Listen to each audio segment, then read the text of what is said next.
Un roi, chapitre 1. Le roi David était vieux, avancé en âge. On le couvrait de vêtements, et il ne pouvait se réchauffer. Ses serviteurs lui dirent, que l'on cherche pour mon seigneur le roi une jeune fille vierge, qu'elle se tienne devant le roi, qu'elle le soigne, et qu'elle couche dans son sein. Et mon seigneur le roi se réchauffera. On chercha dans tout le territoire d'Israël une fille jeune et belle, et on trouva Abishag, la Sunamite, que l'on conduisit auprès du roi. Cette jeune fille était fort belle. Elle soigna le roi et le servit. Mais le roi ne la connut point. Adonija, fils de Haggith, se laissa emporter par l'orgueil jusqu'à dire C'est moi qui serai roi. Et il se procura un char et des cavaliers, et 50 hommes qui couraient devant lui. Son père ne lui avait de sa vie fait un reproche en lui disant Pourquoi agis-tu ainsi? Adonija était, en outre, très beau de figure, et il était né après Absalom. Il eut un entretien avec Joab, fils de Tseruja, et avec le sacrificateur Abiatar, et ils embrassèrent son parti. Mais le sacrificateur Tsadok, Benaja, fils de Jéhojada, Nathan le prophète, Chiméi, Réi, et les vaillants hommes de David ne furent point avec Adonija. Adonija tua des brebis, des bœufs et des veaux gras, près de la pierre de Zohélet, qui est à côté d'En-Rogel. Et il invita tous ses frères, fils du roi, et tous les hommes de Juda au service du roi. Mais il n'invita point Nathan le prophète, ni Benaja, ni les vaillants hommes, ni Salomon, son frère. Alors Nathan dit à Bathsheba, mère de Salomon, N'as-tu pas appris qu'Adonija, fils de Haggith, est devenu roi, sans que notre seigneur David le sache? Viens donc maintenant, je te donnerai un conseil, afin que tu sauves ta vie et la vie de ton fils Salomon. Va, entre chez le roi David, et dis-lui, Ô roi mon seigneur, n'as-tu pas juré à ta servante en disant, Salomon, ton fils, régnera après moi, et il s'assiera sur mon trône. Pourquoi donc Adonija règne-t-il? Et voici, pendant que tu parleras là avec le roi, j'entrerai moi-même après toi, et je compléterai tes paroles. Bathsheba se rendit dans la chambre du roi. Il était très vieux, et Abishag, la Sunamite, le servait. Bathsheba s'inclina et se prosterna devant le roi, et le roi dit, Qu'as-tu?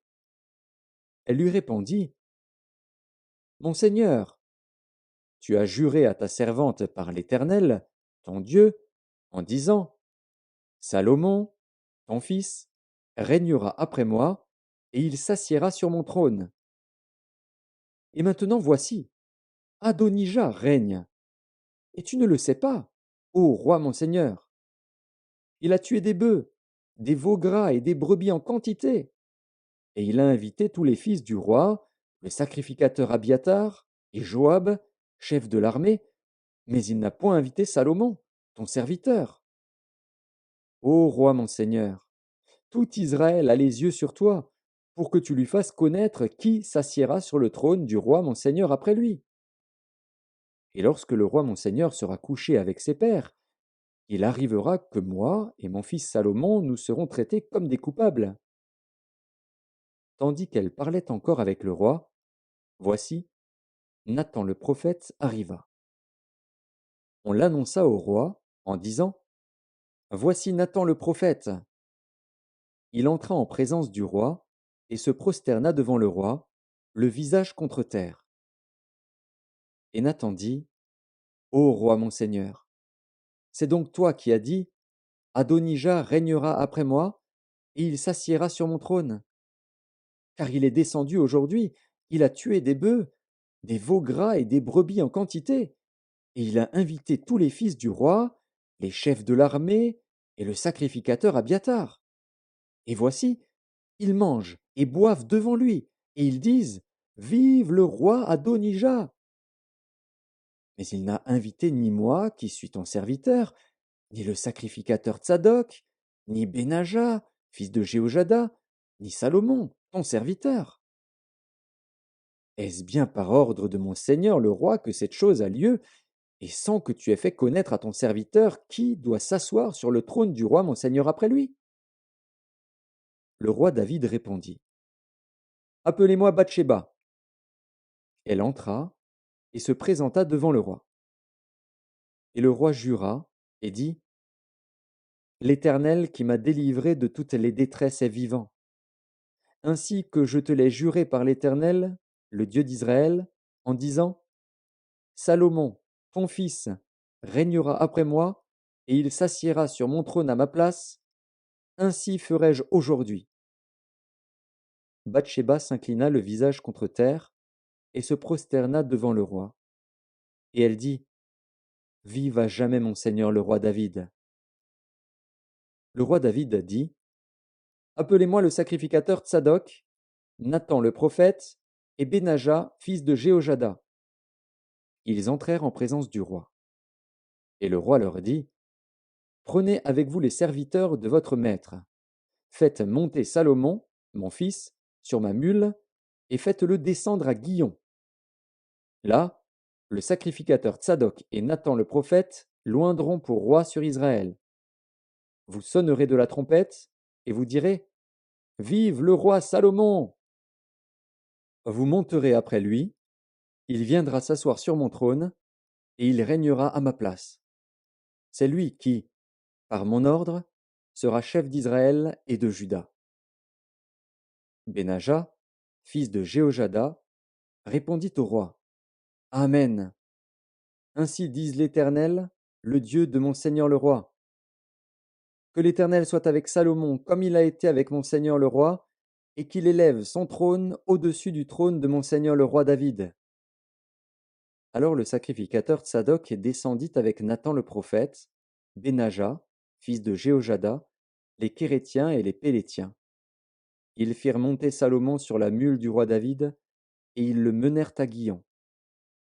Le sacrificateur Tsadok prit la corne d'huile dans la tente, et il oignit Salomon. On sonna de la trompette, et tout le peuple dit, vive le roi Salomon! Tout le peuple monta après lui, et le peuple jouait de la flûte et se livrait à une grande joie, la terre s'ébranlait par leurs cris.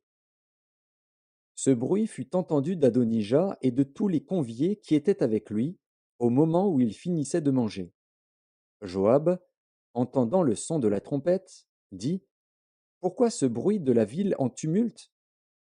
Il parlait encore lorsque Jonathan, fils du sacrificateur Abiathar, arriva. Et Adonija dit, approche, car tu es un vaillant homme, et tu apportes de bonnes nouvelles. Oui, répondit Jonathan à Adonija, notre seigneur le roi David a fait Salomon roi. Il a envoyé avec lui le sacrificateur Tsadok, Nathan le prophète, Benaja, fils de Jéhojada, les Kérétiens et les Pélétiens, et ils l'ont fait monter sur la mule du roi. Le sacrificateur Tsadok et Nathan le prophète l'ont oint pour roi à Guillon.